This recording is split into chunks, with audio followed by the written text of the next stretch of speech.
The grand terminal of the Galleria luxury mall erupted into a different kind of chaos. High-end shoppers froze mid-stride, their designer bags dangling as security guards reached for their radios in a panic. It wasn't because of a bomb or a heist. It was because Vincenzo the Ghost Moretti had just charged through the gilded entrance.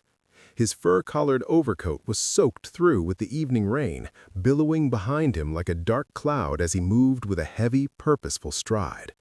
He wasn't there to spend. He was there to save an empire from drowning in its own wealth. Standing in the center of the polished marble floor, Vincenzo looked down at the scene that had triggered the emergency.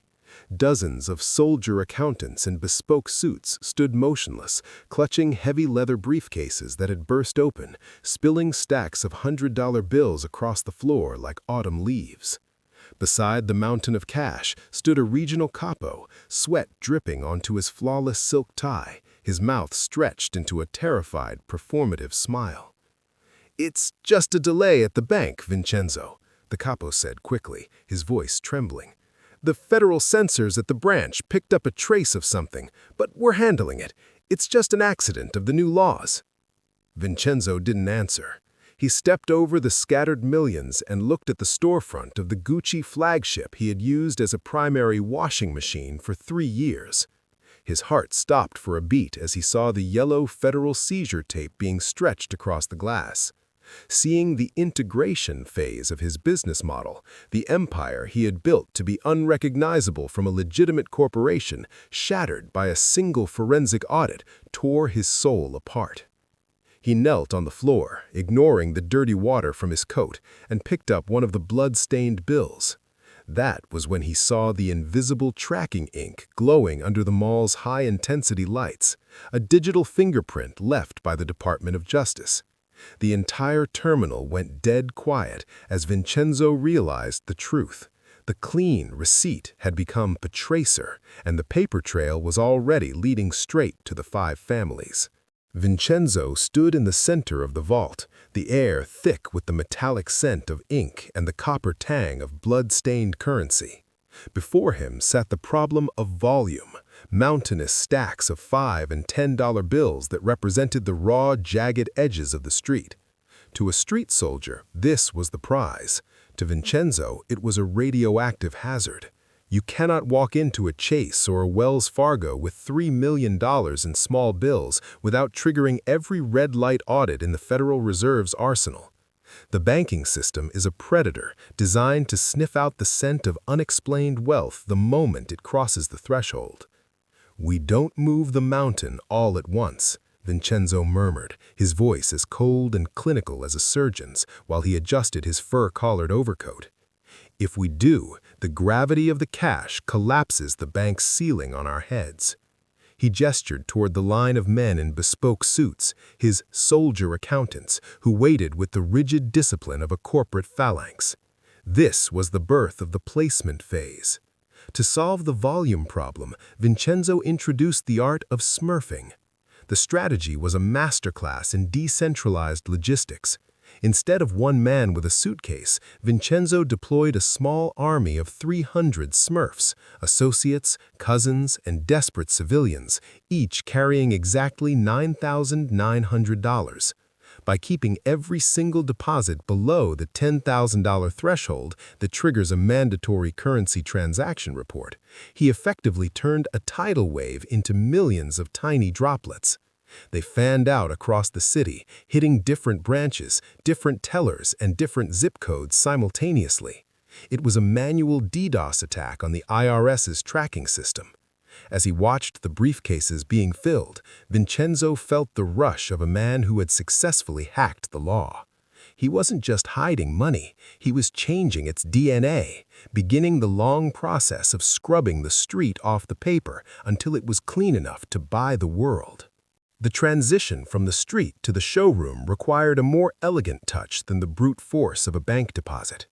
Vincenzo stood in the center of the Galleria's high-end corridor, the red glow of the neon signage reflecting off his fur-collared overcoat. To the public, these flagship boutiques, Gucci, Birda, and Louis Reed, were monuments to excess, but to Vincenzo, they were the ultimate high-volume washing machines. He targeted struggling luxury brands, legacy boutiques that had the prestige but lacked the cash flow to survive the digital age. By moving in as a silent partner, he didn't just buy a business, he bought a license to print clean history. The strategy was a masterclass in financial fiction.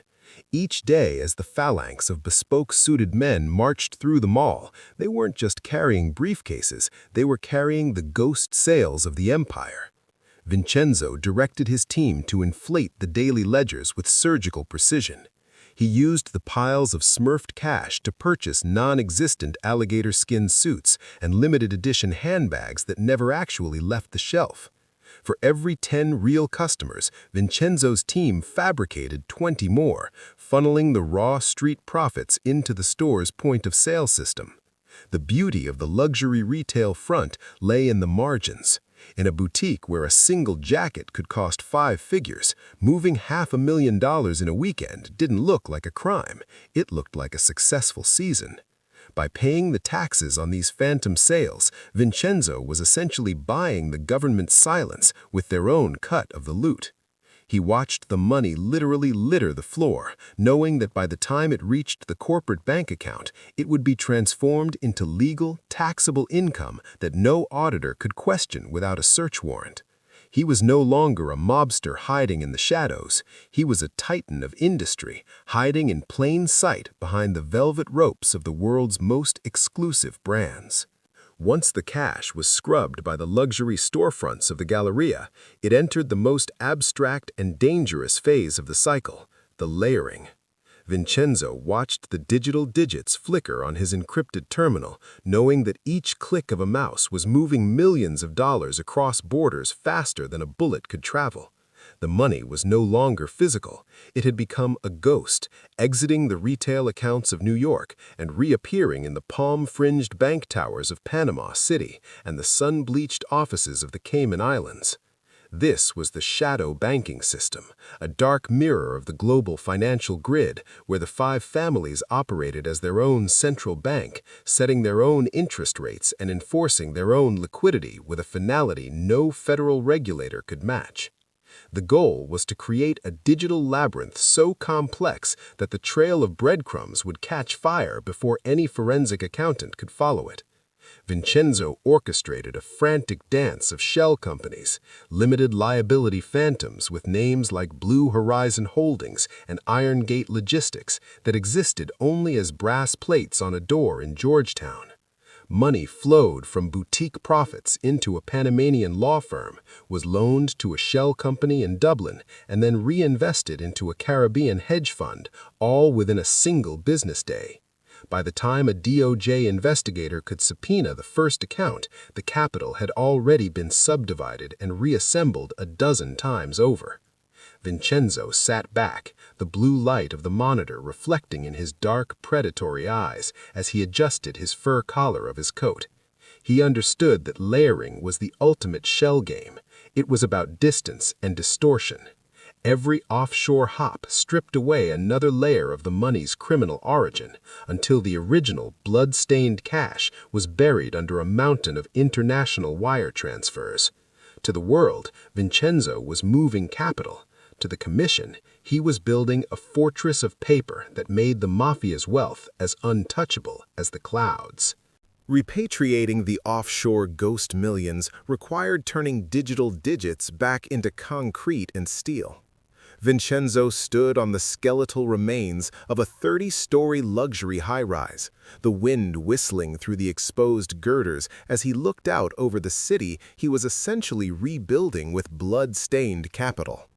This was the construction kickback, the final frontier of the legalization strategy, where the Mafia's wealth was physically cemented into American soil.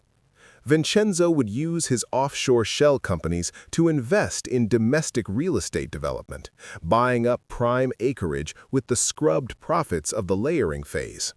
The beauty of the construction industry lay in its chaotic accounting and the sheer volume of soft costs that were impossible for an outside auditor to verify.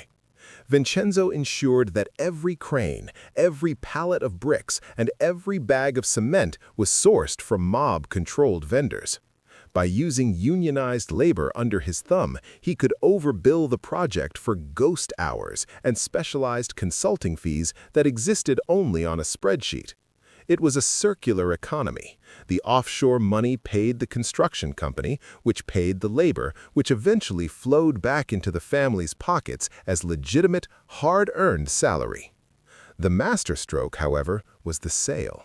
Once the penthouse doors were hung and the glass facade caught the sun, Vincenzo sold the units to legitimate, high-profile buyers, doctors, lawyers, and tech entrepreneurs. When the closing papers were signed, the Mafia received something far more valuable than cash, a multi-million-dollar check from a reputable title company. This was the ultimate alibi. If the FBI ever asked where the millions came from, Vincenzo wouldn't show them a suitcase. He would show them a deed of sale. He stood at the edge of the rooftop, his fur-collared coat snapping in the wind, knowing that as long as the city kept building, his empire would remain as solid as the foundations beneath his feet. The evolution of the empire required a purge of the old guard, a systematic replacement of muscle with intellect.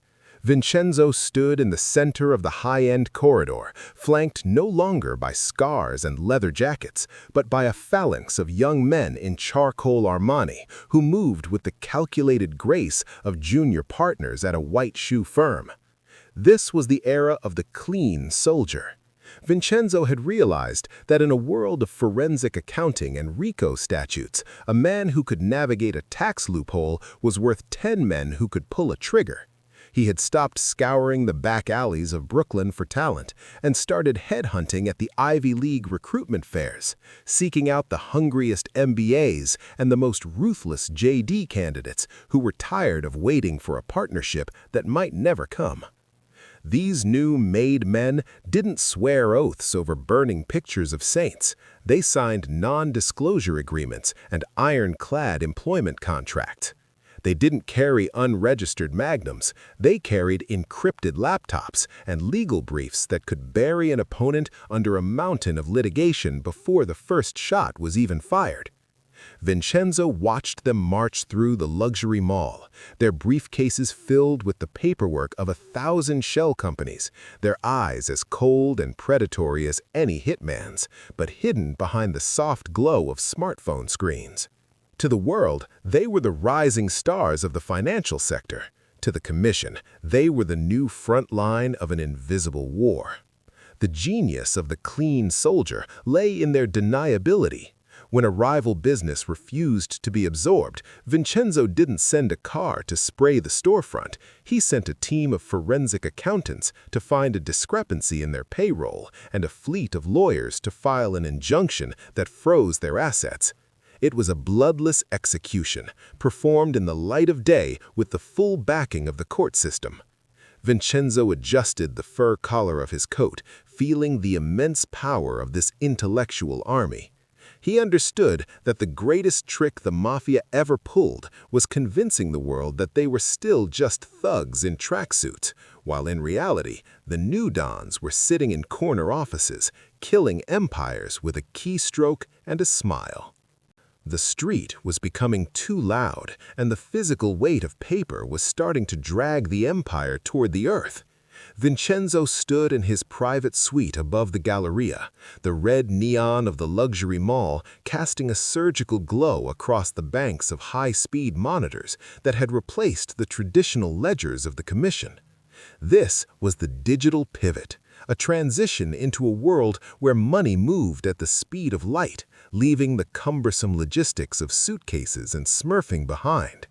As the federal government began tightening its grip on physical currency with new know-your-customer protocols, Vincenzo realized that the only way to stay invisible was to become data.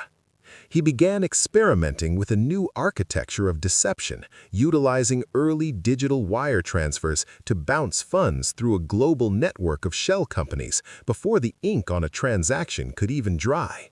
The business model was no longer built on the sidewalk. It was built on the backbone of emerging fiber optic cables. Vincenzo watched the transfers move from his luxury retail fronts in New York to a holding company in Cyprus, then to a consultancy in Singapore, each hop stripping away another layer of origin. It was a ghost in the machine, a phantom flow of capital that didn't need a driver, a guard, or a trunk to move across the Atlantic. However, the digital frontier brought a new, more chaotic breed of war. The pivot was put to a brutal test when a rival family, sensing the shift in the wind, attempted to hijack a clean transfer of $40 million mid-transit. They didn't use a hit squad, they used a corrupt bank insider and a sophisticated phishing exploit to divert the funds into an untraceable account in the Seychelles. Vincenzo watched the transaction flag red on his screen, his eyes narrowing as he adjusted the fur collar of his overcoat. It was a heist performed in silence, a theft of bits that carried the weight of a decade of street work. But Vincenzo's clean soldiers were prepared. While the rivals played with codes, Vincenzo's team of Ivy League-educated hackers and financial architects counterattacked by flooding the rival's server with a localized DDoS while simultaneously triggering an anonymous suspicious activity report to the very bank the rivals were using. The transfer froze, the funds returned to the safety of the Moretti ledger, and the rival family was left exposed to a federal audit they weren't prepared to handle. Vincenzo sat back, the blue light of the monitors reflecting off his cold, composed face. He understood that in the digital age, the Reaper didn't just come for your life, he came for your access. Vincenzo stood on the private terrace of a glass-walled penthouse, the city lights below shimmering like the circuits of a great machine he finally controlled. This was the integration phase, the crowning achievement where the line between criminal enterprise and corporate hegemony dissolved completely. The raw, blood-stained cash of the past had been fully digested by the system, re-emerging as the lifeblood of legitimate chains that spanned the coast. The Mafia no longer just worked the streets, they owned the streets, the sidewalks, and the buildings rising from them. From national waste management conglomerates that held municipal contracts to the very luxury malls where Vincenzo once stood as a ghost, the empire was now an indomitable fact of the American economy. He adjusted the heavy fur collar of his overcoat, a gold watch glinting under the terrace lights, as he prepared to enter the ballroom behind him. He was no longer a man to be feared in shadows. He was a titan of industry, a benefactor whose name was whispered in reverence in the halls of power. His calendar was a relentless parade of ribbon cuttings and high-stakes political fundraisers, where governors and senators shook his hand, unaware, or perhaps uncaring, that the champagne they sipped was paid for by the clean dividends of 1,000 street-level sins. Vincenzo had mastered the ultimate alchemy. He had turned fear into respectability and extortion into equity. The business model had reached its zenith. By owning the waste management firms, they controlled the city's logistics. By owning the restaurants and malls, they controlled the city's culture. It was a perfect, self-sustaining loop where the Mafia's legitimate profits were used to lobby for laws that protected their illegitimate origins. Vincenzo looked at his reflection in the tinted glass, seeing a man who had successfully engineered a world where the law was just another commodity to be bought and sold. He was the architect of a new reality, one where the family was just another word for a board of directors, and the only thing that mattered was the quarterly growth of their invisible, invincible empire. The silence of the Galleria Mall had always been Vincenzo's sanctuary, but tonight the hum of the cooling fans in the server rooms sounded like a countdown. For years, he believed that the complexity of the shadow banking system made him untouchable. He had built a labyrinth of offshore shell companies and high-end retail fronts designed to be a permanent shield for the five families. But the fatal flaw of any business model built on human nature is that it only takes one person to stop looking at the legend and start looking at the math. That person was a junior forensic accountant with the FBI's Financial Crimes Division, an obsessive who didn't care about the fur-collared coats or the gold watches. He only cared about a discrepancy of 4 cents in a Gucci boutique's ledger. The error was a ghost in the machine, a rounding mistake in a Smurf deposit that didn't align with the boutique's reported inventory. It was the thread that, when pulled, began to unravel the entire tapestry of the integration phase. The investigator didn't find a murder weapon. He found a ghost company that existed only as a brass plate in the Cayman Islands, which had supposedly provided marketing consulting to a New York construction firm. Slowly, the Department of Justice began to map the flow, using the very digital transfers Vincenzo once thought were his greatest innovation to chart the movement of capital back to the street. The FBI didn't move with sirens, they moved with subpoenas. Using the power of the RICO Act, federal prosecutors began to connect the clean stores of the Galleria to the dirty crimes of the back alleys. They argued that the boutiques, the waste management contracts, and the high-rise skeletons were not separate businesses, but the vital organs of a single, continuing criminal enterprise. Vincenzo watched from his monitors as his clean soldiers were intercepted not by hitmen, but by agents carrying boxes of seized hard drives. The paper trail he had worked so hard to forge was no longer his alibi. It was the roadmap to a life sentence. Vincenzo adjusted the collar of his coat, feeling the sudden biting chill of the air conditioning. He realized too late that by integrating into the legitimate world, he had subjected the Mafia to the one thing it could never survive: an audit. The clean receipt, the weapon he had chosen over the Tommy gun, was now being used to write the final chapter of the 5 families. The end did not come with a bang or a spray of glass. It came with the rhythmic, clinical thud of a federal stamp hitting a mountain of asset forfeiture forms. Vincenzo stood in the center of the Galleria Mall, the high-intensity lights reflecting off his fur-collared overcoat for the last time as the phalanx of agents systematically shuttered his life's work. One by one, the glowing neon signs of the boutiques, the washing machines he had so carefully acquired, flickered and died, leaving the corridor in a cold, dim twilight. The soldier accountants who once marched with military precision were now being led away in handcuffs, their Armani suits wrinkled, their encrypted laptops transformed into the state's primary evidence. As he watched the yellow tape wrap around the pillars of his empire, Vincenzo was struck by the crushing irony of his own genius. He had spent a decade obsessed with the problem of volume, convincing the commission that the only way to survive was to stop being gangsters and start being shareholders. He had moved the money through the digital labyrinth of Panama and the Caymans, built the city's skyline with construction kickbacks, and integrated the Mafia into the very fabric of the legitimate world. He had successfully made the money legal, but in doing so, he had committed the ultimate sin of the underworld. He had made it traceable. In the old days, a suitcase of cash buried in a backyard could be forgotten, but a clean receipt is a permanent record that never stops speaking to the IRS. By building a corporate hierarchy that mirrored the Fortune 500, he had provided the FBI with a perfect organizational chart to decapitate the 5 families in a single afternoon. The transparency required to be a titan of industry was exactly what the forensic accountants needed to identify every shadow and every ghost company he had ever created. The mall was now a silent, hollow shell, a prison of paper where the walls were made of subpoenas and the bars were made of ledgers. Vincenzo looked at a single $100 bill fluttering across the floor, identical to the ones that had littered the ground when he first presented his legalization strategy. Back then, it was a symbol of infinite potential. Now, it was just a discarded relic of a failed business model. He realized too late that the Mafia was never meant to survive the light of legitimacy. As the heavy oak doors of the exit were chained shut, the ghost finally understood his legacy. He hadn't saved the Mafia from the law.